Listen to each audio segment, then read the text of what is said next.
সুপ্রিয় দর্শক, স্বাগত জানাচ্ছি। আজকের ভিডিওতে আমরা এক অত্যন্ত গুরুত্বপূর্ণ এবং চাঞ্চল্যকর ঘটনা নিয়ে আলোচনা করতে যাচ্ছি, যা কক্সবাজারের মাতারবাড়ি বিদ্যুৎ কেন্দ্রের জন্য আমদানি করা কয়লার একটি বড় চালানকে কেন্দ্র করে ঘটেছে।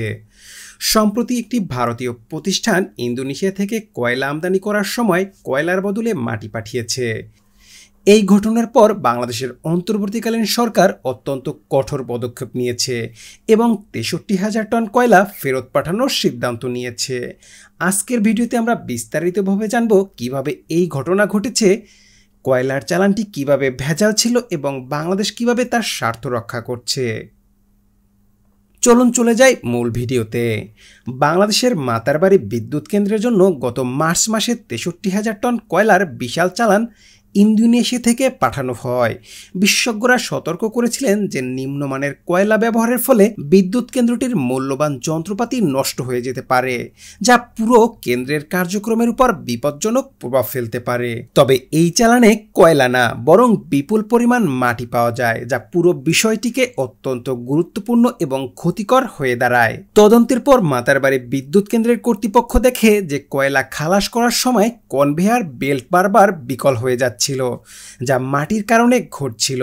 এই অবস্থায় কর্তৃপক্ষ পুরো চালানটি ফেরত পাঠানোর সিদ্ধান্ত নেয় এবং জাহাজটিকে চট্টগ্রাম বন্দরের বহির্নোঙরে পাঠিয়ে দেয়া হয়। এটি যে একটি বিশাল চুক্তি ভঙ্গের ঘটনা তা অনেকেই মনে করছেন। বিদ্যুৎ কেন্দ্রের জন্য কয়লা সরবরাহের দায়িত্ব পেয়েছিল ভারতীয় একটি প্রতিষ্ঠান, যা চুক্তি অনুযায়ী উন্নত মানের কয়লা সরবরাহ করার কথা ছিল, কিন্তু কয়লা না পেয়ে বাংলাদেশ সরকার কঠোর পদক্ষেপ নেয়, যা দেশের স্বার্থ রক্ষার একটি সুনির্দিষ্ট উদাহরণ হিসেবে তুলে ধরা যেতে পারে।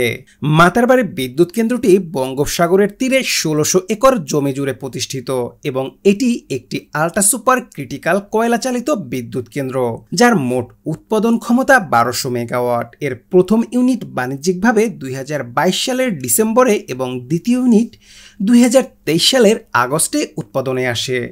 এর উদ্দেশ্য ছিল দেশের শক্তির চাহিদা মেটানো, কিন্তু এখন এই চুক্তি ভঙ্গের কারণে চীন ও ভারতীয় প্রতিষ্ঠানগুলোর প্রতি বাংলাদেশের ভরসা আরও প্রশ্নবিদ্ধ হয়ে পড়ছে।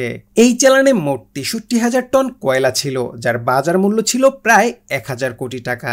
তবে কয়লা খালাসের সময় মাটির কারণে কাজটি অত্যন্ত জটিল হয়ে পড়ে, যার ফলে বড় ধরনের সমস্যার সম্মুখীন হয় বিদ্যুৎ কেন্দ্র কর্তৃপক্ষ।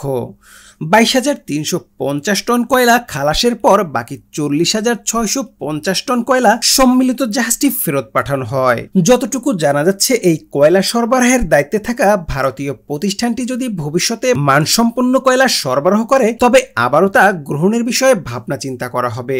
তবে যদি এটি আরও নিম্নমানের কয়লা সরবরাহ করে, তবে সেটি ফেরত পাঠানোর পদক্ষেপ পুনরায় নেওয়া হবে। কর্তৃপক্ষের কাছে এই পুরো ঘটনায় দেশের স্বার্থ সুরক্ষিত রাখা অত্যন্ত গুরুত্বপূর্ণ এই বিষয়টি উপলব্ধ হয়েছে।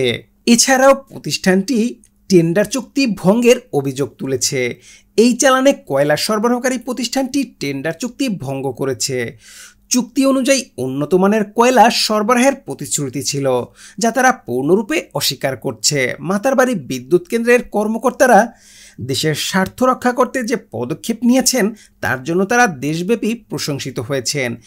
এই ঘটনায় বিদ্যুৎ কেন্দ্রের কর্মকর্তাদের কর্তৃত্বপূর্ণ পদক্ষেপ এবং দেশের স্বার্থে কাজ করার কারণে অনেকেই তাদের প্রশংসা করেছেন। দর্শক, আশা করছি আজকের ভিডিওটি আপনাদের কাছে গুরুত্বপূর্ণ এবং তথ্যপূর্ণ ছিল। কক্সবাজারের মাতারবাড়ি বিদ্যুৎ কেন্দ্রের এই ঘটনা বাংলাদেশের কঠোর পদক্ষেপ এবং স্বার্থ রক্ষার একটি উদাহরণ হতে পারে। আশা করি দেশের শক্তির চাহিদা পূরণে এই ধরনের সমস্যা আর কখনো ঘটবে না। আমাদের ভিডিওটি যদি ভালো লাগে তাহলে অবশ্যই লাইক এবং শেয়ার করবেন। আরও আপডেট পেতে আমাদের চ্যানেলটি সাবস্ক্রাইব করতে ভুলবেন না। পরবর্তী ভিডিওতে আবারও দেখা হবে। ততক্ষণ পর্যন্ত সবাই ভালো থাকুন, সুস্থ থাকুন।